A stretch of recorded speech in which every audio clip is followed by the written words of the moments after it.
Olá, irmãos, boa noite, os irmãos amigos, mais uma vez estamos juntos para o nosso estudo bíblico e estamos estudando o livro de Romanos. Já estamos no capítulo 6, final do capítulo 6, a partir do versículo 15 até o versículo 23.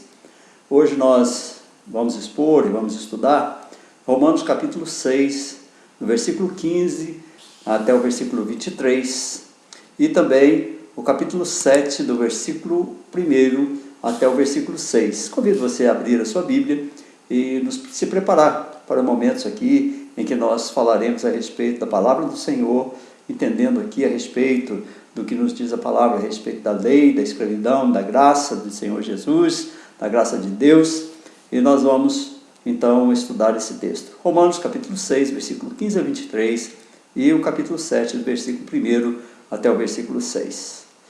Nós entendemos, olhando para a palavra, que Paulo continua expondo aos irmãos de Roma princípios a respeito da lei de Moisés, da graça de Deus, da fé em Cristo para a salvação. Ele continua dizendo que o homem não pode se salvar por meio das obras da lei, e que não era por causa de ser a nação de Israel que eles seriam salvos da ira de Deus. A sua raça, o seu povo, os que fossem salvos não seriam por causa da nação de Israel, chamada de a nação de Deus. Paulo responde a várias objeções e também sutilezas, não é? Daqueles judeus que, baseados no que entendiam da lei, eles poderiam sugerir aquilo que Paulo vai discutir. Sugere então que é melhor que eles pequem bastante, porque assim eles atrairiam em maior quantidade a graça de Deus. Ou seja, o pecado seria uma coisa boa, porque faria com que a graça de Deus se manifestasse com mais vigor, com mais força, com mais poder e com muito mais intensidade. No capítulo 6, do versículo 1 até o versículo 14, que nós já estudamos no nosso estudo bíblico passado, Paulo diz que é exatamente o contrário. Se os crentes foram atingidos pela graça, eles não podem mais se render ao pecado. E essa é uma verdade que nos atinge. Como crentes, nós somos atingidos pela graça. Nós somos atraídos pela graça de Deus. E agora nós não podemos mais nos render ao pecado, muito pelo contrário, nós precisamos vencê-lo através do nosso esforço, da nossa tenacidade e com a ajuda de Deus. Lembre-se da oração do Pai Nosso: não nos deixe cair em tentação, mas livra-nos do mal. E morreram esses crentes, então estão mortos para o pecado, e morreram assim na morte de Cristo. Quando Cristo morreu, nós morremos com Ele para o pecado. Cristo pagou o preço do nosso pecado e nós morremos com Ele. Agora, com a ressurreição de Cristo, nós estamos vivos para a vida eterna. Não temos mais nada a ver com o pecado. O pecado não faz mais parte essencial da nossa vida. Nós precisamos vencê-lo. Ele ainda existe, ele ainda nos assedia, mas precisamos vencê-lo. Então, a partir do versículo 15, Paulo começa a refutar alguns pontos de interrogação que poderiam estar sendo levantados pelos irmãos de Roma em relação ao ensinamento dele. Olha o que diz o versículo 15, ele diz assim: e daí? Havemos de pecar porque não estamos debaixo da lei e sim da graça? De modo nenhum. Paulo fala sobre o poder da graça, que não dá ao homem a possibilidade de pecar porque não está debaixo da lei. Para o apóstolo é inconcebível que alguém salvo pela graça possa voltar ao domínio da lei e nem se aproveitar do fato de que já recebeu a graça e agora ele pode fazer o que quiser. Não é isso que Paulo está dizendo. Ele está dizendo: olha, de modo nenhum, nós não havemos de pecar. Não estar debaixo da lei não nos isenta de termos uma vida justa, uma vida irrepreensível. Nós não podemos pecar porque estamos debaixo da graça. Não é esse o sentido da salvação de Cristo Jesus. No versículo 16, ele diz assim: olha, não sabeis que daquele a quem vos ofereceis como servos para a obediência, desse mesmo a quem obedeceis, sois servos, seja do pecado para a morte, ou da obediência para a justiça. Paulo apela para a inteligência dos irmãos a respeito da servidão. Eles conheciam o que era ser servos, doulos, o que era ser escravo. Então Paulo diz assim: vocês já conhecem o que é escravidão, vocês conhecem a vida daquele que é escravo. Ou vocês são escravos do pecado e estão destinados para a morte, ou então vocês são escravos da justiça. e assim vocês obedecem ao Senhor.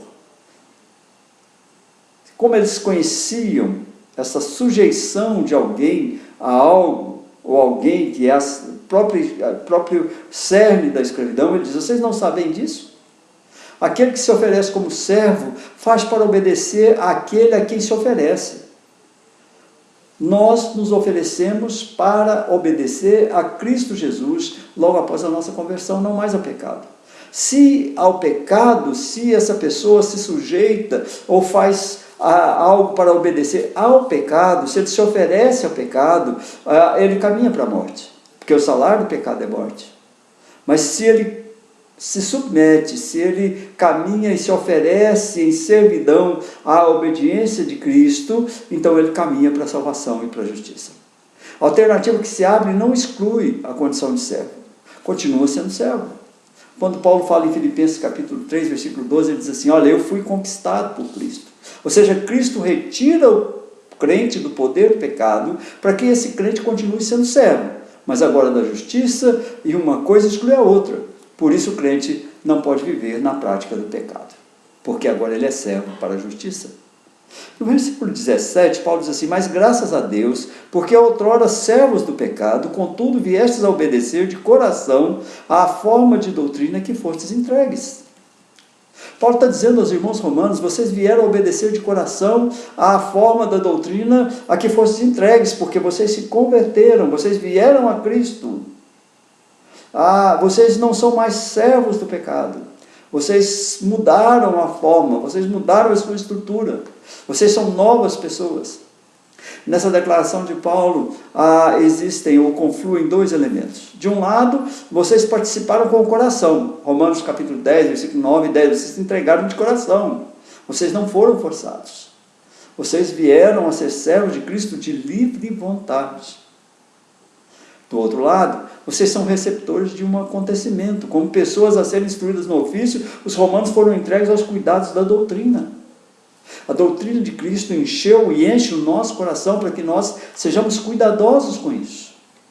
Enquanto lá em Romanos, capítulo 16, versículo 17, Paulo fala da doutrina que aprendestes, ou seja, ativamente, aqui ele ressalta o que aconteceu com aqueles, nessa mudança que se deu no contexto do novo poder, que é compromissivo. A conversão é um poder que compromete aquele que se converte. Aquele que se entrega a Jesus como servo, que se entregou de coração, não foi forçado, embora o Espírito Santo tenha mudado o seu coração para poder vir de boa vontade, com alegria. Há um compromisso nessa filiação nova. Se nós nos entregamos a Cristo, então nós estamos compromissados com Cristo. Aqui o termo bíblico, ou o termo grego usado é typos, que é oriunda de tipto, de bater numa pedra, no metal ou em outro material, são martelados ou talhados alguns sinais.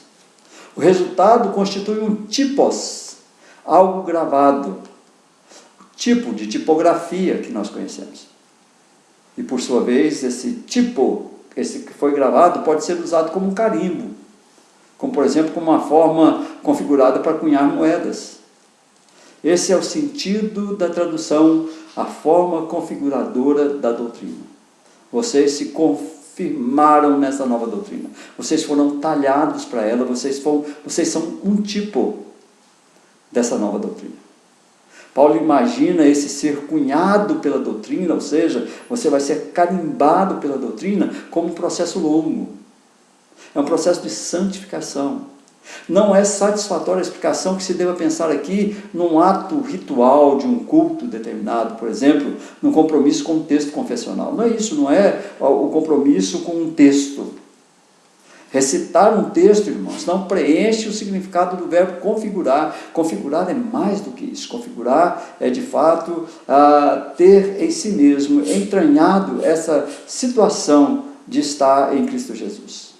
Paulo diz que eles, de coração, eles foram configurados em novas criaturas, que eles obedeceram à justiça, que eles obedecem à justiça, e não cabe mais serem praticados ou praticantes do pecado, por razão dessa nova configuração.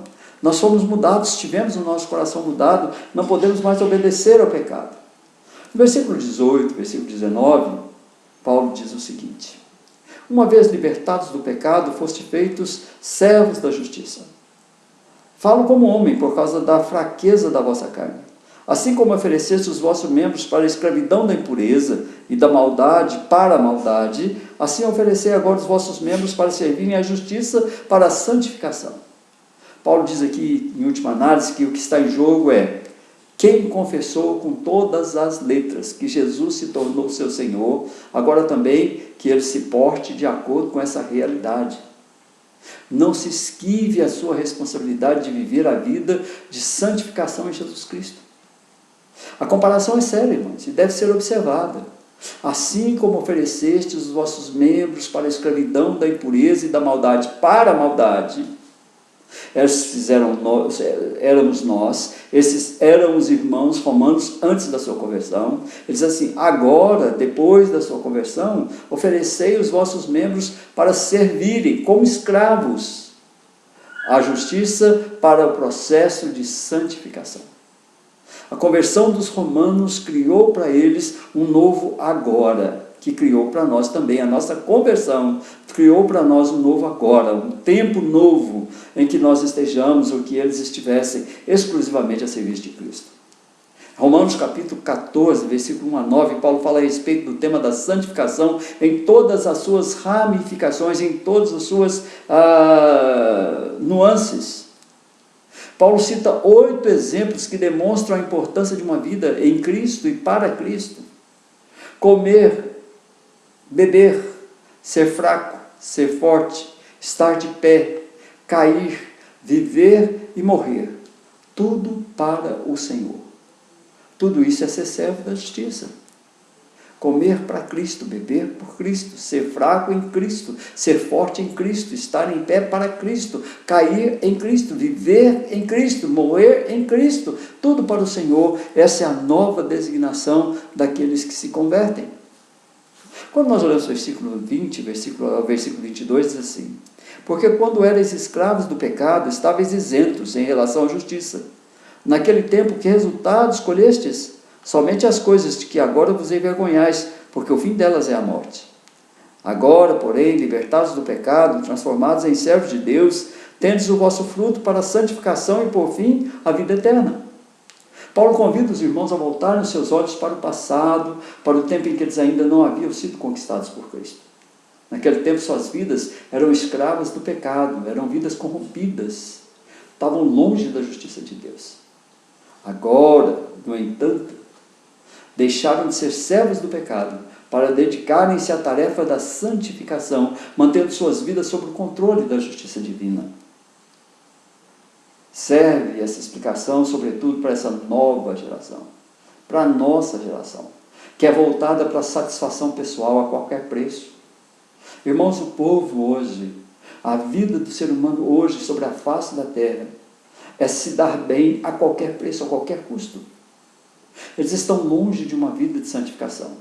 E, infelizmente, em muitos lugares, os crentes estão vivendo essa mesma vida. Não se preocupam, são convertidos, disseram que se entregaram a Cristo, que vivem a vida de Cristo e para Cristo, mas não converteram o seu coração.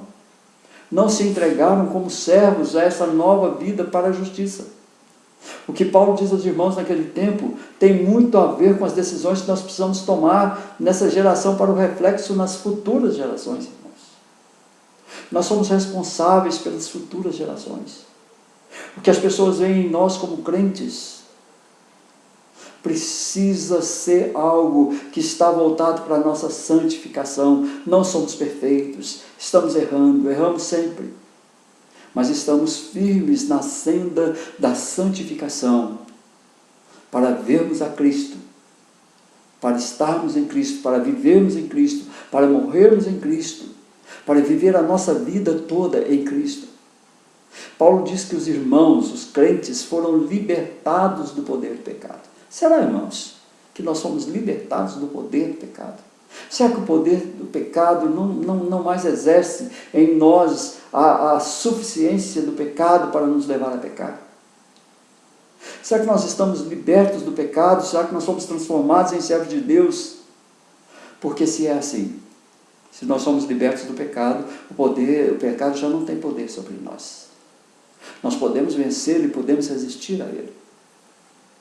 E assim, irmãos, nós devemos produzir frutos de santificação. E Paulo diz que esses frutos de santificação são para a vida eterna. No versículo 23, encerrando o capítulo 6, Paulo diz o seguinte: porque o salário do pecado é a morte, mas o dom gratuito de Deus é a vida eterna em Cristo Jesus, nosso Senhor. Paulo diz aos irmãos que a vida antiga, sob o domínio do pecado, que nós vivíamos anteriormente, que os irmãos viviam anteriormente, levaria todos os homens à morte. Porque ele explica que o salário do pecado, ou o pagamento pelo pecado, é a morte. Ao contrário, ele diz que a submissão à justiça, a uma nova vida de santificação, pela graça, que é exposta aqui como um dom gratuito, um dom não merecido de Deus. Quem vive dessa forma, quem se submete à justiça, quem se submete e quer viver uma vida que agrade a Deus, essa vida leva o homem à vida eterna em Cristo Jesus, pela fé que temos em Jesus Cristo, como nosso Senhor e nosso Salvador. Paulo expõe, embora de maneira bem simples, o problema da humanidade. Qual é o problema da humanidade, irmãos? É o pecado que gera inevitavelmente a morte eterna do homem. E Paulo expõe também, com muita simplicidade aqui, a solução para o problema do pecado. É a graça. Esse dom gratuito de Deus que regenera, que transforma o ser humano, que quando é apropriada pela fé que temos em Cristo, quando nos apropriamos dessa graça, com esse dom gratuito de Deus, pela fé em Cristo Jesus como Senhor e Salvador, essa vida, ou esse pecado antigo que agora foi pago por Cristo Jesus, essa graça nos leva à vida eterna em Jesus Cristo, por Jesus Cristo, com Jesus Cristo. Paulo também ressalta de maneira breve que as obras dos redimidos são obras de justiça. Aos redimidos, aqueles que converteram, que estão convertidos, Paulo está dizendo aos irmãos lá em Roma, e eu digo aos irmãos hoje: aqueles que são redimidos, que foram comprados, que foram resgatados do poder da morte, do poder do pecado, para as obras de justiça e para as obras da graça, agora, essas obras são obras que buscam a santificação até o momento do resgate, quando Cristo fará, buscando aqueles que pertencem a Ele. E aí nós vemos o capítulo 7, que eu vou mais rapidamente ver com os irmãos, que diz o seguinte, e Paulo faz aqui uma analogia do casamento. Ele diz: porventura ignorais, irmãos, pois falo aos que conhecem a lei, ou seja, está falando para os judeus, que a lei tem domínio sobre o homem toda a sua vida.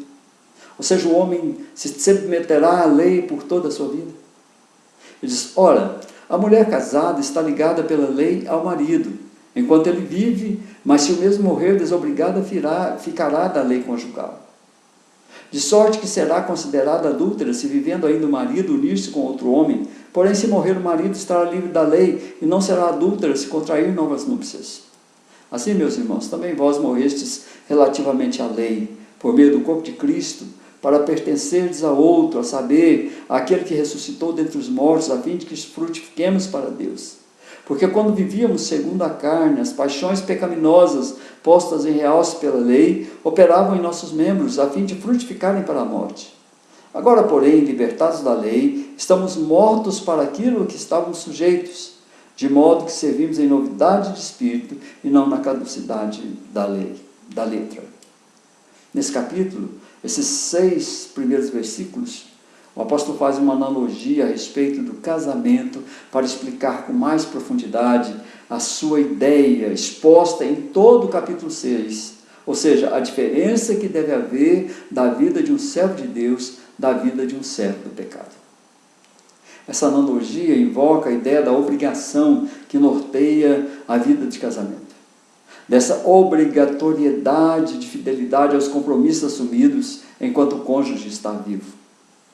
Não há possibilidade de um novo relacionamento de casamento enquanto o outro cônjuge permanece vivo. Aqui Paulo não vai aprofundar o seu pensamento a respeito de todas as possibilidades, por exemplo, de separação ou divórcio, que já havia naquele tempo. Moisés havia permitido, muito antes, àqueles que, por causa do seu próprio pecado, por causa do seu próprio coração, Moisés já havia permitido o divórcio. Paulo aqui simplesmente se refere àquela obrigação do marido vivo, da mulher viva. Assim, quando Paulo usa essa analogia, ele fala sobre a obrigação de todo aquele que se converte de manter-se fora da vida pecaminosa de antes. Dessa necessidade daquele que se converte em viver uma nova vida. Paulo explica aqui que o crente morreu para o pecado quando foi conquistado pela graça mediante a fé para nunca mais pertencer à lei. Ele pertence agora a Jesus Cristo, ele pertence à graça, para que os frutos que ele lhes apresente sejam diferentes do que ele apresentava antes. A nossa responsabilidade diante da lei foi completamente saldada pelo corpo de Cristo. Há um abismo profundo que se estendeu agora entre o nosso antes e o nosso agora, a sepultura de Jesus. Do lado de lá dominava a lei, na margem de cá Cristo nos estende a mão. Se desprezarmos esse morrer de Jesus por nós, também negamos ter morrido com Ele. Então a lei também volta a ser aquela que nos dirige. Agora, porém, abriu-se a porta da fé, é isso que Paulo diz. Nenhum pontinho da lei foi mudado. Olha para Mateus capítulo 5, versículo 17 a 20. Mas nós estamos mortos para aquilo que estávamos sujeitos, como escravos, na caducidade da lei ou da letra antiga. Agora nós vivemos na lei, não porque ela nos dirige, mas porque nós estamos debaixo da graça. E agora nós podemos observar a lei com mais tranquilidade. Eu quero concluir. Irmãos, nós temos um texto maravilhoso diante de nós, extremamente rico. Todo o capítulo 6 e o capítulo 7, desse versículo 1 ao versículo 6, nos fala a respeito da nova identidade que adquirimos ao nos converter a Cristo.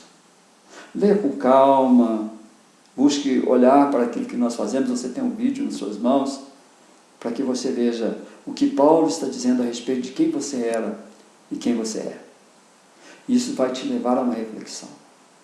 Você está vivendo, irmão, essa nova identidade. Essa identidade que traz junto o compromisso de viver uma vida diferenciada da vida comum, uma vida de santificação, onde o pecado é um acidente, não é uma constante. O pecado na vida do crente é um acidente, irmãos, e um acidente difícil, complicado, horrível. Ele não é uma constante, ele não pode ser uma constante. É preciso, irmãos, que a seriedade daquilo que Paulo fala àqueles irmãos possa impactar as nossas vidas. Nós somos, de fato, novas criaturas que morreram para o pecado quando entendemos que Cristo pagou o pecado na cruz. Cristo pagou todos os nossos pecados na cruz. E nós entendemos que esse pecado incluiu os nossos pecados de agora, os nossos pecados de antes, os nossos pecados futuros e de todos aqueles que se converteram a Cristo Jesus como Senhor e Salvador. E isso encerra um reinado maléfico sobre as nossas vidas. O pecado não reina mais. O pecado foi vencido. A maldade da nossa iniquidade foi tirada pela cruz do Senhor Jesus, pelo sangue derramado no Calvário. Agora, o que importa é que os frutos que nós devemos apresentar são os frutos de pecadores ainda, mas pecadores redimidos. São frutos que revelem a nossa decisão em nos santificar para a vida eterna com Jesus. Pense, irmão, o pecado não reina mais sobre você. Você pode vencê-lo com a ajuda de Cristo. Peça a ajuda de Cristo para vencer o pecado. Você não precisa se submeter como escravo ao pecado. O pecado já não tem poder sobre a sua vida. É você, com a força do Espírito Santo, com a misericórdia de Deus, com a graça de Deus na sua vida, que vai rumo a Jerusalém Celestial, vencendo todas as tentações de todo o pecado, com a ajuda de Deus, santificando a sua vida, porque você foi separado por Jesus Cristo para fazer parte do povo que habitará eternamente com Ele por toda a eternidade, por todo o tempo. Não haverá mais pecado na Jerusalém Celestial. Eles ficarão à margem, ficarão fora, porque lá dentro só cabem crentes redimidos, que não são escravos do pecado, mas são servos do Senhor Jesus Cristo, nosso Senhor e nosso Salvador. Que Deus abençoe, que você aproveite esses estudos bíblicos, que eles possam fazer bem a sua alma. Não abra mão de ler a sua Bíblia nos textos que estudamos, para que você retire as suas próprias conclusões e seja edificado com a palavra do Senhor. Vá ao meu canal, se inscreva, preciso de pelo menos 100 irmãos para fazer ao vivo, então se inscreva lá, o canal é Pastor Belmiro Campos no YouTube, Pastor Belmiro Campos no YouTube, e aí você vai entrar no canal, se inscrever, ter o sininho lá, para ser notificado de todos os nossos estudos bíblicos. Deus te abençoe, Deus te guarde, um final de semana grandioso na presença do Senhor. Santifique a sua vida, leve os seus filhos e a sua família à santificação e à gratidão àquilo que Deus fez por você, com você. Deus te abençoe, até breve, até o nosso próximo estudo, querendo Deus.